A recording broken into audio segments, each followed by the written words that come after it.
بہت ہی interesting news آپ کی نظر سے بھی گزری ہوگی کہ عراق میں سے نیٹو کی افواج کے انخلا کا آرڈر آ چکا ہے. یعنی نیٹو کے جو چیف ہیں، supreme allied commander of Europe, general Alexus Grynkewich, انہوں نے اعلان کر دیا ہے کہ عراق میں جتنے بھی ہمارے فوجی موجود ہیں، بیسز موجود ہیں، ان کو ہم خالی کر رہے ہیں اور وہ ری ڈپلائے ہو رہے ہیں کسی اور ملک میں جانے کی. ان کو حکم مل چکا ہے. NATO withdraws troop from Iraq mission to Europe as Iran war wages. یعنی جب سے یہ ایران کے اوپر حملہ ہوا ہے اسرائیل اور US کی طرف سے، تو نہ صرف یہ کہ ایران نے گلف کی تمام ان ملٹری بیسز کے اوپر حملہ کیا جو US کو بلانگ کرتے تھے، بلکہ ایران کی طرف سے بہت سارے جو بامنگ ہے وہ عراق کے اندر بھی ہوئی ہیں اور کچھ سیریا میں بھی ہوئی ہیں. اور وہ کن پوائنٹس کے اوپر یہ بامنگ ہوئی ہے؟ یہ ان تمام پوائنٹس پہ جہاں پر US نے اپنی ملٹری بیسز ابھی تک قائم کر رکھی ہیں. آپ کو پتہ ہے کہ 2011 میں بظاہر تو US کا انخلا ہو گیا تھا. 2003 میں وہ یہاں آئے تھے عراق کے اندر، اور 11 میں انہوں نے اعلان کر دیا تھا کہ ہم نکل رہے ہیں. اس کے بعد انہوں نے اپنی پاپٹ ریجیمز وہاں پہ بنا کے رکھی، نوری الملائکی اور ان لوگوں کو انہوں نے ان کی بیکنگ کی. لیکن ان کے فوج بظاہر انہوں نے اعلان کر دیا کہ ہم جا رہے ہیں، لیکن ان کی افواج وہیں پہ رہیں. ملٹری بیسز 2-3 جگہ پر انہوں نے جو ہے ان کے اوپر ان کا قبضہ رہا. فار انسٹنس یہ اگر آپ کو میں دکھا دوں، وکٹوریا بیس بغداد شہر کے ارد گرد ہی، الاساد ایئر بیس، القائم ایئر بیس، اور یہاں پر آپ دیکھ رہے ہو یہ بشائر ایئر بیس، یہ سب US ملٹری کے قبضے میں ہی رہیں. اس کے علاوہ بھی بیسز ہوں گے، مگر یہ کچھ اہم بیسز ہیں جن کو میں نے آپ کو دکھایا. تو ان سب کو آرڈر مل چکا ہے کہ آپ نے اب یہاں سے چلے جانا ہے. لیکن پرابلم کیا ہو رہی ہے کہ نہ صرف یہ کہ متواتر ایران کی طرف سے ان بیسز کے اوپر حملہ ہو رہا ہے، بلکہ جو ملیشیاز، بہت ساری ملیشیاز عراق کے اندر موجود ہیں جو کہ پرو ایرانی ملیشیاز ہیں، ان کو بھی غالباً ایران کی طرف سے حکم مل گیا ہے. اور وہ ویسے بھی یعنی ایرانی قوم جو ہے وہ US کے سے اس قدر نالاں پہلے سے ہی ہے، بیکاز ایک تو 2003 سے 11 تک انہوں نے باقاعدہ آکیوپائی کر کے رکھا، جنگ ان کے اوپر مسلط کی، ان کو آکیوپائی کر کے رکھا، ان کی سٹیز کو تباہ کیا. اور جانے کے بعد بھی ان کے بیسز یہاں موجود ہیں. ایون یہ کہ عراق میں جو سو کالڈ الیکشنز ہوتے رہے ہیں اس کے بعد، اور پارلیمنٹ نے کئی دفعہ کہہ دیا ہے US سے اور نیٹو سے کہ آپ اپنے یہ جو بوریا بستر یہاں سے ہٹائیں اور یہاں سے نکلیں، اور نہ ہم نیٹو کو کوئی بیس دینا چاہتے ہیں، نہ US کو کوئی بیس دینا چاہتے ہیں، آپ یہاں سے اپنا معاملہ ختم کریں. لیکن ان کی ہٹ درمی اور ضد یہ ہے کہ ایک ساورن جو اسٹیٹ ہے اس کی گورنمنٹ کی، پارلیمنٹ کی بات نہیں مانی اور زبردستی ان بیسز کے اوپر قبضہ کرے رکھنا اور یہاں پہ بیٹھے رہنا. اس کا تو یہ مطلب ہے نا کہ ایران ابھی جنگی حالت سے نہیں نکلا ہے. ابھی تک اس کے اوپر فورن ٹروپس جو ہے ان کا قبضہ ہے اس کے کچھ ایریاز کے اوپر. سو اس طرح کی سچویشن میں عراق رہا ہے 2003 سے، آپ سمجھ لیں. اور اب 2026 آ گیا تو آپ سمجھ لیں کہ 23 ایئرز آلموسٹ جو ہو گئے اس سارے سلسلے کو چلتے ہوئے، اور عراقی گورنمنٹ کو کبھی اتنا اسٹرانگ ہونے ہی نہیں دیا گیا، اور ان کی گورنمنٹ کے ریٹ کو اتنا اسٹرانگ ہونے ہی نہیں دیا گیا اتنے سارے عرصے میں کہ وہ اپنی پوری ایریا کے اوپر مکمل ان کا اختیار ہوتا، اور وہ اس قابل ہوتے کہ ان کی فوج ہوتی، ان کے پاس ایک قوت ہوتی کہ وہ غیر ملکی عناصر کا صفایا کر سکتے اپنے ملک سے اور ان کو بزور یہاں سے نکال سکتے. بہرحال ریکویسٹ جتنی بھی کی گئیں ایرانی گورنمنٹ کی طرف سے وہ ان کے اوپر کوئی غور نہیں کیا گیا. لیکن اب آپ دیکھ رہے ہو کہ یہ ایران کے اوپر جب حملہ ہوا ہے تو ودن 2-3 ویکس یہ نتیجہ سامنے آیا ہے کہ ان بیسز کے اوپر اتنی تابڑ توڑ بامنگ ہوئی ہے، اتنا حملہ ہوا ہے. اور پھر ملیشیاز نے بھی اٹیک کیا ہے، یعنی آن گراؤنڈ ملیشیاز نے بھی جہاں جہاں پہ بامنگ ہوتی تھی ان جگہوں پہ جا کے وہ مزید دیواروں کو گراتے تھے اور مزید ان جگہوں میں سے اکوپمنٹس کو اٹھاتے تھے، چوری کرتے تھے، اور اگر کوئی انہیں فوجی ملتا ہوگا تو شاید اس پہ وہ حملہ بھی کرتے تھے. تو یہ سب کچھ جب انتہا کو پہنچ گیا ہے، اب وہ اس قابل نہیں رہی. دنیا کی سب سے بڑی آرمی، دنیا کا سب سے بڑا ملٹری الائنس جو ہے عراق کے اندر، وہ اس قابل نہیں رہا کہ وہ ان ملٹری بیسز کے اوپر قائم رہے، ان کے اوپر وہ اپنے قبضے پہ کو مزید آگے رکھے. سو انہوں نے اعلان کر دیا کہ اب ہم اپنے عراق کے اندر تمام ملٹری بیسز کو چھوڑیں. سو سب سے پہلے بات تو یہ کہ ایران کی اس جنگ کے نتیجے میں یہ ایک بہت بڑی ہار ہے جو یو ایس اور نیٹو کو جس کا سامنا کرنا پڑا ہے. اس طرح کی بات یہ اتنی امپورٹنٹ ہے کہ اسٹریٹ آف ہارموز میں جو کچھ ہو رہا ہے وہ تو ایک طرف ہے, اسرائیل کے اندر جو حملے ہو رہے ہیں وہ تو ایک طرف ہے, لیکن جو اسرائیل خواب دیکھ رہا تھا نا کہ گریٹر اسرائیل بناؤں گا اور تمام مڈل ایسٹ کے اوپر میرا قبضہ ہوگا, اس کے اندر گریٹر اسرائیل کے اندر عراق بھی شامل ہے, جارڈن بھی شامل ہے, لیبنن بھی شامل ہے. تو عراق میں سے تو ان کے پاؤں اکھڑ گئے نا, کیونکہ جو ان کے دوست ہیں نیٹو اور یو ایس وہ تو وہاں سے اب بھاگ رہے ہیں. تو کیسے ممکن ہے کہ اسرائیل جو ہے وہ اپنی بامبنگ کے ذریعے یا اپنی کسی بھی اقدام کے ذریعے عراق کے اوپر قبضہ کر سکے گا. اب حالت یہ ہو گئی ہے, یہ میں آپ کو دوسری جو نیوز دکھا رہی ہوں کہ یو ایس اور NATO they are seeking 24 hour truce to withdraw from Iraq resistance, کہ وہ جو ریزسٹنس فورسز ملیشیا فورسز وہاں آن گراؤنڈ موجود ہیں ان سے انہیں کہا ہے کہ 24 گھنٹے کا ٹروس کر لو ہم سے, پیس کر لو ہم سے, اور ہمیں یہاں سے نکلنے دو. یعنی دوسرے الفاظ میں ایران سے بھی ریکویسٹ چلی گئی کہ تم لوگ بھی بامبنگ ابھی اپنی روکو تاکہ ہم یہاں سے نکل جائیں. یہ ہے وہ فوج جس نے ہر قسم کا ظلم کیا عراق کے اوپر, ہر طرح سے ان کو تباہ و برباد کیا, ان کی قتل عام کیا, ان کے ساتھ کوئی جو نا انسانی سلوک روا نہیں رکھا. آج کس منہ سے وہ یہ کہیں گے کہ آپ ہمیں 24 گھنٹے کا ٹروس دے دیں, ہم یہاں سے نکل جائیں. اب ہونا تو وہی چاہیے نا کہ جو انہوں نے 23 سال عراقی قوم کے ساتھ کیا آج ان کو عبرت کا نشان بنایا جائے. بہرحال یہ تو آپ دیکھتے ہیں آنے والے دنوں میں پتہ چلے گا کہ ان کو سیف پیسج ملا ہے یا ان کے ساتھ ریزسٹنس مقابلہ کر رہی ہے اور ان کے اوپر مزید بامبنگ ایران کی طرف سے ہو رہی ہے, اور ان کا کیا بنے گا یہ تو آنے والے دنوں میں ہمیں پتہ چلنے والا ہے. لیکن میں نے سوچا کہ یہ جب عراق کا ایک حقیقی آزادی کی طرف جب وہ بڑھ رہے ہیں, جب وہ اپنی اس بہت ہی ہسٹوریکل مومنٹ میں ہے, تو میں تھوڑا سا آپ کو ریویژن کروا دوں کہ عراق کے ساتھ ہوا کیا کیا ہے. سب سے پہلے تو آپ کو میں ہسٹری ہمیں پتہ ہونی چاہیے کہ عراق ایکچولی آٹومن امپائر کا حصہ تھا. جب آٹومن امپائر کو فرسٹ ورلڈ وار میں توڑ دیا گیا تو یہ تمام جو علاقہ ہے آٹومنس کا, ان کے ٹکڑے ٹکڑے کر دیے گئے. ٹرکی کو الگ کر دیا گیا, یہ جو اوپر آج ٹرکی آپ کو دکھ رہا ہے. اس کے بعد یہ جو نیچے کے پروونسز تھے ان کو 3 ٹکڑوں میں, یعنی بلکہ 4 ٹکڑوں میں, یعنی ایک عراق کو الگ ملک بنا دیا گیا, سیریا کو الگ ملک بنا دیا گیا, اور یہ جارڈن کو الگ ملک بنا دیا گیا, لیبنن کو الگ ملک بنا دیا گیا. یعنی 4 ٹکڑے تو یہی ہو گئے. اور سیریا اور لیبنان جو ہے وہ فرانس کو مینڈیٹ کے طور پہ دے دیا گیا, اور جارڈن اور یہ عراق اور پیلسٹین جو ہے نا برٹن نے خود اپنے مینڈیٹ میں ان کے اوپر قبضہ کر لیا. یہ تو ہوا تھا فرسٹ ورلڈ وار کے اختتام پہ, جو کہ جب آٹومن امپائر ٹوٹا تھا. اس کے بعد یہ جو 2003 میں جب عراق کے اوپر نیٹو اور یو ایس کی فورسز نے قبضہ مطلب آکیوپیشن کر لی, تو اس وقت کیا ہوا کہ اس وقت جو کا سینیریو کیا تھا کہ اس وقت صدام حسین کی یہاں پہ گورنمنٹ تھی, اور صدام حسین کیونکہ آئل منی بہت ہے عراق کے پاس, اور صدام حسین سوشلسٹ اس کی ٹلٹ تھی, یعنی کہ سوشلسٹ پالیسی, رشیا کے ساتھ دوستی, اور پالیسیز اس طرح کی کہ ویلفیئر اسٹیٹ بنانا جیسے کہ سوشلسٹ آئیڈیالوجی کے اندر ہے. تو انہوں نے ایک اسلامک سوشلزم اپنے اندر لے کر آ گئے تھے, اور وہ یہ کہتے تھے کہ ہم اسلامی جو اصول ہیں ان کے مطابق ویلفیئر اسٹیٹ بنا رہے ہیں اور سوشلزم کو اپنے اندر اپنا رہے ہیں. تو صدام کے جو گولڈن ایئرس تھے نا, اس میں یہ ویلفیئر اسٹیٹ کیسا چل رہا تھا کہ ہیلتھ اور ایجوکیشن یہاں پر فری تھے, اور تمام جو پاپولیشن تھی وہ اسکولس میں جاتی تھی, تمام پاپولیشن کو ہیلتھ کیئر ملتی تھی, وہی ہیلتھ کیئر جس کے لیے آج یو ایس کی پبلک رو رہی ہے, لڑ رہی ہے کہ ہمیں ہیلتھ کیئر دے دو, مگر نہ اوباما دے سکا, نہ بائیڈن دے سکا, نہ اب ٹرمپ دے رہے, کیونکہ انہوں نے ٹریلینس آف ڈالرز تو ان جنگوں پہ خرچ کرنے. تو لہٰذا جب صدام کا دور تھا اس وقت وہ سوشل سروسز بھی دیتا تھا, سبسڈیز دیتا تھا, بہت سارے فوڈ پہ, ہاؤسنگ پہ, انرجی پہ اپنے لوگوں کو وہ سبسڈیز دیتا تھا, اور اسٹیٹ کی جو انڈسٹریل ڈیولپمنٹ اپنی اسٹیٹ کی طرف سے تھی اس کے اندر لوگوں کو امپلائمنٹ بہت زیادہ ملتی تھی, اور لوگ خوشحال زندگی گزار رہے تھے. انفراسٹرکچر کو بھی اس نے ایکسٹینسولی انکریز کیا, یعنی ایک گولڈن ایرا تھا صدام کا جب انہوں نے جب وہ اپنی حکومت پہ قائم تھا. لیکن 2080 میں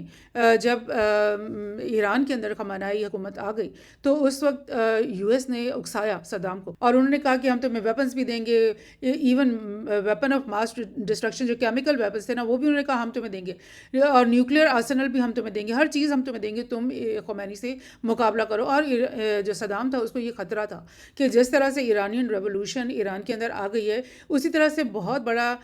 شیعہ پاپولیشن عراق کے اندر بھی موجود تھی، 30-35% سے زائد عراق کے اندر شیعہ پاپولیشن موجود تھی، اور وہاں پر بھی اس ریولوشن کے بہت جو اسلامک ریولوشن عراق میں آئی تھی اس کے اثرات بہت زیادہ تھے۔ ایون یہ کہ جو آیت اللہ خامنائی تھا وہ عراق میں آنے سے پہلے سب سے پہلے وہ عراق میں اس نے پناہ لی تھی، وہاں پہ اس کی بہت فالوئنگ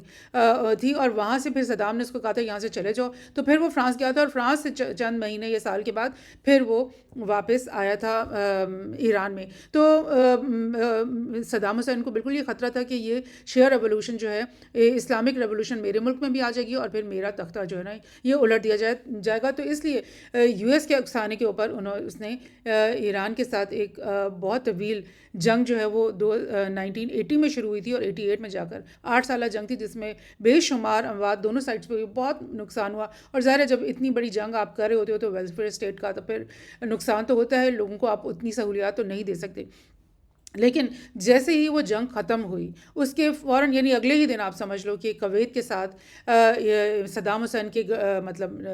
مس انڈرسٹینڈنگ شروع ہو گئی۔ کویت کے اوپر صدام حسین نے یہ الزام لگایا کہ یہ جو کویت ہے یہ اچانک ایک ہی دن کے اندر اس نے سلانٹ ڈرلنگ کر کے عراقی جو آئل فیلڈز ہیں ان میں سے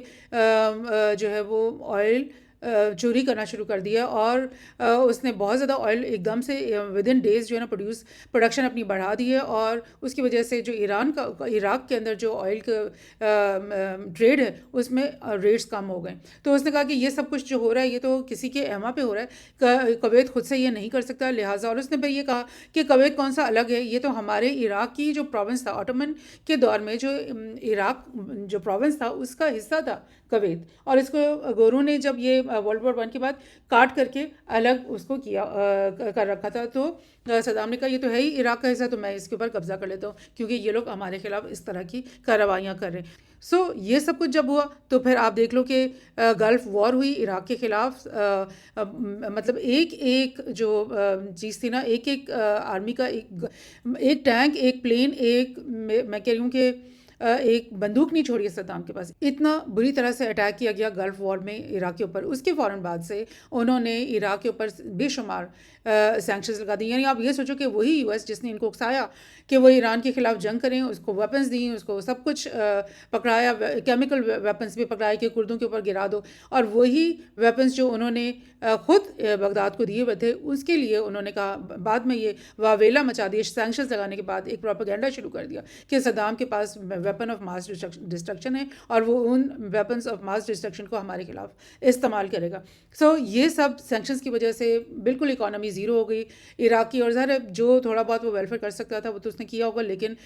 جو انفراسٹرکچر تمام تھا ویلفیئر اسٹیٹ کا وہ فریم ورک وہ مطلب ایک طرح سے تباہ کر دیا۔ کس نے کیا آپ کو سمجھ آ رہی کہ کس نے یہ کیا۔ یہ چیزیں ریمائنڈ کروانا بہت ضروری ہے کہ یہ سینکشنز رجیم جو تھی عراق کے خلاف یہ 1990 سے شروع ہو رکھی تھی، اور 2003 میں جب انہوں نے آکیوپائی کیا عراق کو تب تک یہ سینکشنز چل رہی تھیں، یعنی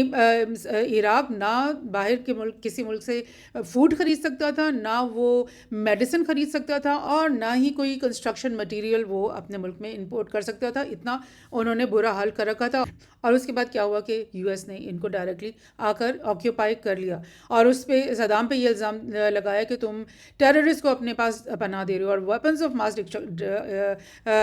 ڈسٹرکشن تمہارے پاس ہیں۔ اور یو این کے جو اس وقت کوفی عنان تھے انہوں نے یہ کہا کہ کوئی پروف نہیں ملا ہے ہمیں کہ یہاں پر ایران کے پاس کوئی ویپن آف ماس ڈسٹرکشن ہے، ہمیں کوئی کلو نہیں ملا ہے، ہماری ٹیمیں وہاں پہ گئی ہیں، کچھ بھی ہمیں نہیں ملا ہے، لہٰذا اس کے اوپر اس بیسس پہ حملہ کرنا، آکیوپیشن کرنا جو ہے نا بالکل غلط ہے، ہم اس کی اجازت نہیں دے رہے۔ لیکن بش یو این کے اندر آیا اور یو این کے اندر پوڈیم پہ کھڑا کر اس نے کہا کہ یو این ہمیں اجازت دے یا نہ دے ہمیں اس کی کوئی پرواہ نہیں ہے، ہم ہر صورت میں عراق کے اوپر حملہ کریں گے کیونکہ ہمیں پتہ چل گیا، ہمیں پتہ ہے کہ ویپن آف ماس ڈسٹرکشن وہاں پہ ہیں۔ اور پھر جب یہاں پر حملہ ہوا تو اتنی تباہی ہوئی بغداد کو، تو ایک ہی دن میں یعنی 1 یا 2 دن کے اندر پورے بغداد کو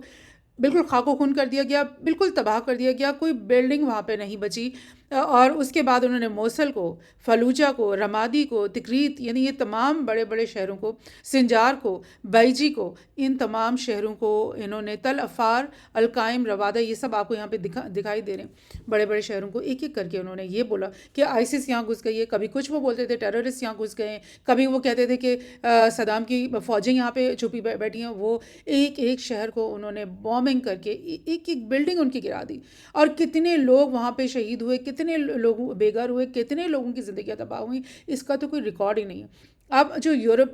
جو ویسٹرن اینالسٹ ہیں نا، وہ یہ کہتے ہیں کہ تقریباً 1 لاکھ کے قریب جو ہے نا اموات ہوئی تھی اس پوری جنگ کے اندر۔ لیکن جو نیوٹرل اینالسٹ ہیں، جو دنیا بھر سے اور بہت سارے اینالسٹ نے جو حساب لگایا، اور باڈی کاؤنٹ والے لوگ اور بہت سارے آرگنائزیشنز، انہوں نے یہ کہا ہے کہ 3.3 ملین، یعنی کہ 33 لاکھ پیپل ڈائیڈ۔ اور یہ وہ لوگ ہیں جن کا ریکارڈ انہیں مل گیا، جن کا ثبوت انہیں مل گیا، لیکن جن کی ہڈیاں ہی نہیں ملیں، جو بلڈنگز کے ملبوں کے اندر دب گئے، اور وہ بلڈنگز آج تک جن کو نکالا ہی نہیں جا سکا، کھودا ہی نہیں جا سکا، نہ ہی آج تک کوئی ریکنسٹرکشن ورک وہاں پہ کیا جا سکا، اور وہ مزید کتنے لاکھ لوگ ہیں جن کا پتہ بھی نہیں چلا، پوری کی پوری فیملیز دفن ہو گئیں انہی بلڈنگز میں جن کو بام کیا گیا۔ یہ اتنا برا سلوک آپ نے، یعنی کہ 33 ملین لوگوں کو آپ نے مارا ہے، اور آج آپ کہہ رہے ہو کہ آپ کو سیف پیسج دے دو 24 گھنٹے کے لیے۔ سیف پیسج کا بھی میں آپ کو بتاؤں گی کہ انہوں نے کیا کیا تھا عراق کے ساتھ۔ ایک تو یہ میں آپ کو بتا دوں کہ یہ centre of excellence for stability police units, یعنی یہ بھی ایک ادارہ ہے جس نے یہ، لیکن اس طرح کے اور بھی بہت سارے پیپرز لکھے گئے ہیں جس میں بتایا گیا ہے کہ اس جنگ کے بعد، جب 2003 میں عراق کو آکیوپائی کیا گیا، اس کے بعد اسلامک اسٹیٹ نے یہاں پہ جنم لیا۔ آلدو کہ یو ایس کہہ رہا تھا کہ بھئی صدام نے ٹیررسٹ کو بھی اپنے اندر پناہ دی ہوئی ہے، لیکن کوئی بھی ٹیررسٹ وہاں پہ موجود نہیں تھا۔ صدام کے جیتے جی کوئی خبر نہیں تھی کہ عراق کے اندر کوئی ملیشیا یہاں پہ موجود ہے، کوئی ٹیررسٹ یہاں پہ موجود ہے۔ وہ ایک، یعنی کہ ایک آلموسٹ لبرل قسم کا اس کی پالیسیز تھیں، اور ایک مطلب خوشحال زندگی لوگ گزارے تھے، یہاں تک کہ سینکشنز وغیرہ کا وہ سب معاملہ تو الگ تھا۔ لیکن جو آئسس تھی اور اس طرح کے دیگر جو القاعدہ کے جو ریمننٹس تھے، وہ یہاں پہ موجود نہیں تھے۔ وہ کب آئے؟ جب یو ایس یہاں پر پہنچ گیا، اس نے ان کے لیے راستے کھولے، اس نے ان کو یہاں پہ بلایا، آئسس کو ڈیولپ کروایا، القاعدہ کو ڈیولپ کروایا، تاکہ جب ہم یہاں سے جائیں تو اس کے بعد ہماری جگہ پہ یہ عراقی حکومت سے لڑنے کے لیے یہاں پہ موجود ہوں۔ اور انہی کے بہانے کہ بھئی آپ فلوجہ میں گھس گئے ہیں آئسس، پھر تکریت میں گھس گئے ہیں آئسس، تو ان شہروں کو ایک ایک کر کے تباہ و برباد کیا گیا۔ یہ حرکتیں تھیں یو ایس اور نیٹو کی فورسز کی، جو کہ یہاں پر آکیوپائی کر کے بیٹھی تھی ان کو۔ یہ تصویر میں آپ کو ایک بہت ہی یادگار تصویریں ہیں یہ، اور انٹرنیٹ میں موجود، اس وقت ہم دیکھا کرتے تھے جب پہلا دن تھا اس آکیوپیشن کا، اور پورے بغداد کے اوپر یعنی بے درے بامبنگ۔ انٹرنیشنل میڈیا یہ رپورٹ کرتا رہا کہ اتنی وہاں پہ بامبنگ ہوئی ہے، 3-4 ہزار بام ودن 1 اور 2 ڈیز وہاں پہ گرائے گئے، کہ ہم کہہ نہیں سکتے کون سی بلڈنگ ڈیمیج ہوئی ہے کون سی نہیں، کیونکہ پورے شہر جو ہے وہ اسموک اور گرد اور یعنی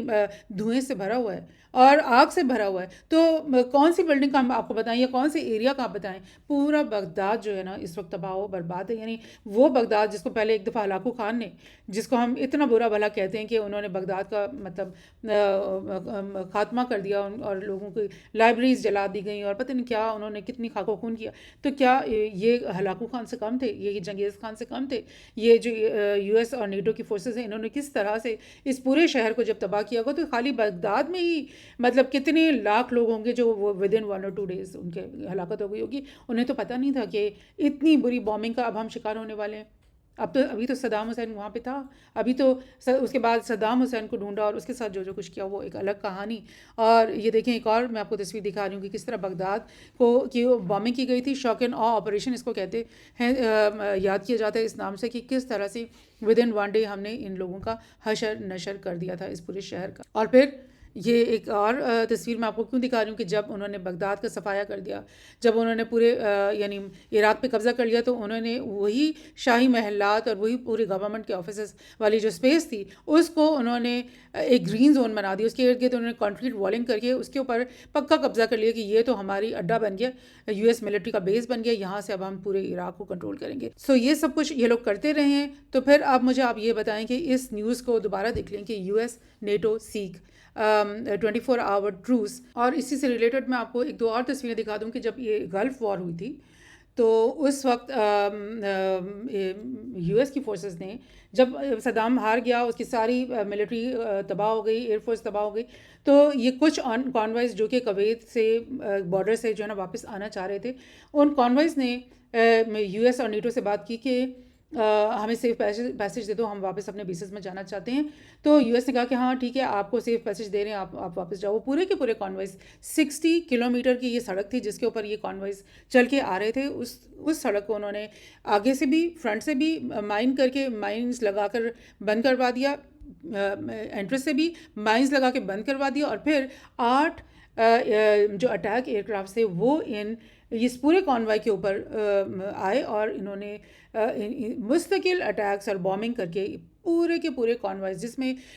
ہزاروں ٹینکس، ہزاروں وہیکلس، ہزاروں جو ہے